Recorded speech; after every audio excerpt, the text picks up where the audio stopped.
Hey sports fans, we finally got a matchup of past and future as the sure-to-be Hall of Famer Dirk Nowitzki went against a player who kinda sorta is like the new Dirk. That said, even Dirk acknowledged that Kristaps Porzingis is much further along at age 20 than he ever was, and without a doubt, much more athletic than Dirk. So let's see how these two got their scores. The Mavericks wasted no time in running a quick inverted pin down.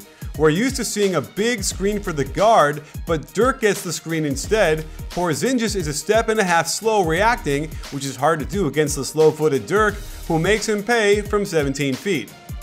Another Mavericks staple in their offense, have Dirk screen the ball, then the center takes out Dirk's men on the pop. Porzingis didn't need to help on Deron Williams since Robin Lopez was right there, and it lets Zaza give him a nice hug for a wide open Dirk eins wide dry. While the Knicks form a triangle on the right side, this was really just an inside pick and roll on the left side. Calderon gets Porzingis a dump-off pass, and KP goes to work on Dirk with a little Hakeem show and spin. A drag screen from Dirk gets the ball moving, and when he reverses the ball and screens, the Mavs force a switch. Melo clearly isn't excited about guarding Dirk Nowitzki, but he simply cannot switch men when Dirk is standing at the basket. This is a terrible defensive play by Melo and an easy find for D. Will. Feeling it, Dirk sets a quick drag screen, pops to 20 feet, rocking back on his heel before rolling to the balls of his feet to get into his jump shot.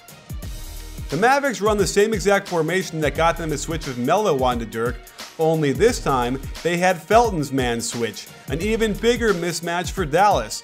Watch how Dirk uses an exaggerated shot fake to get Calderon in the air and free throws, something that's just about an automatic 2 points.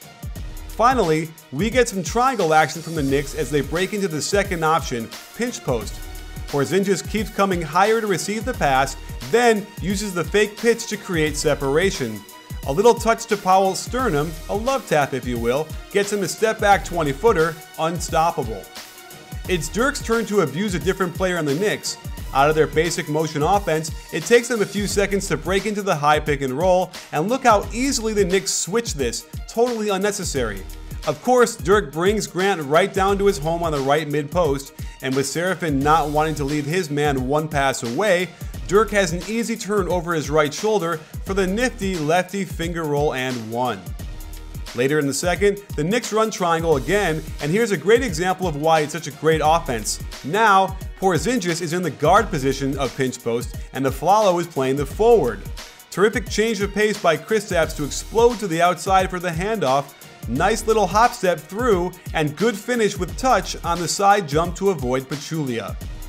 Here the Knicks initiate with a guard-to-guard pass, which triggers the weak side forward shuffle cutting around the center to the low post. Notice how Porzingis is now attacking from the right wing. Once he swings it to the top, he sets a pin down for Melo out of the corner.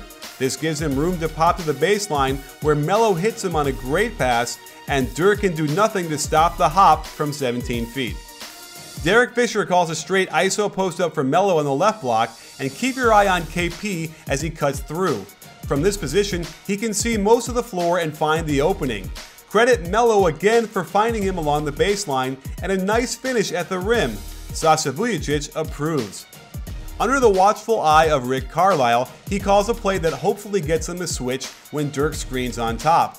This is exactly what happens, and with his 12-inch height advantage, a simple drop step to his left away from the Melo double gives him a clean shot at the rim.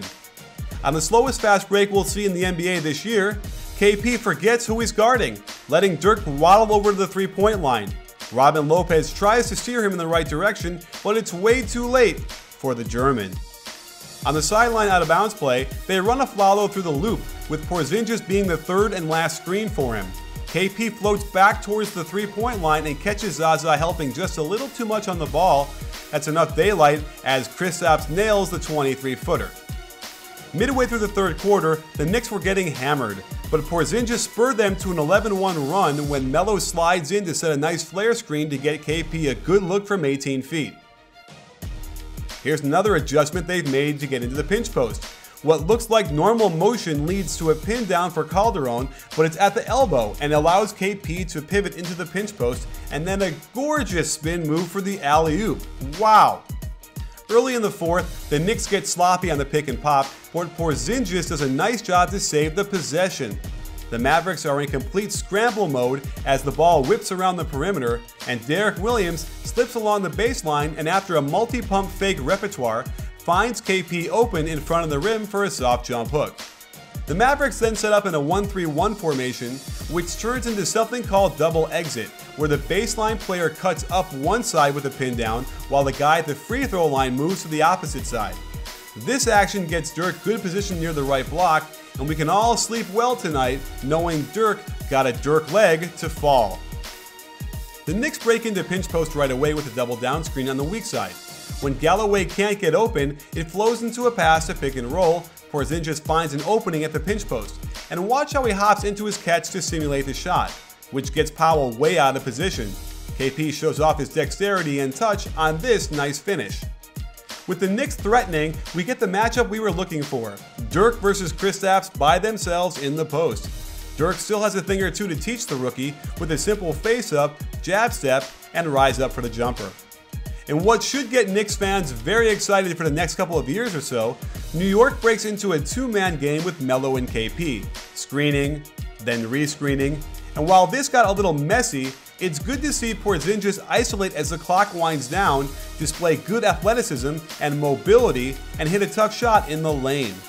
With the Knicks hanging around and Porzingis playing center, this is the kind of shot he should get a lot of, trailing the play into a good look at a three, which he hits 4 feet behind the line. And then a minute later, another trail in transition. His man will naturally gravitate towards the ball in the paint, as most centers do, and he gets another great look from beyond the arc. But that was all the Knicks could muster as the Mavericks held on for dear life and took this game in the Garden. For a full breakdown of Porzingis' game, check out our video we did recently on him. Subscribe to our channel for more great NBA content and stay tuned for lots more coming up. And don't forget, sports fans, at BBallBreakdown, we're not a channel, we're a conversation. You in?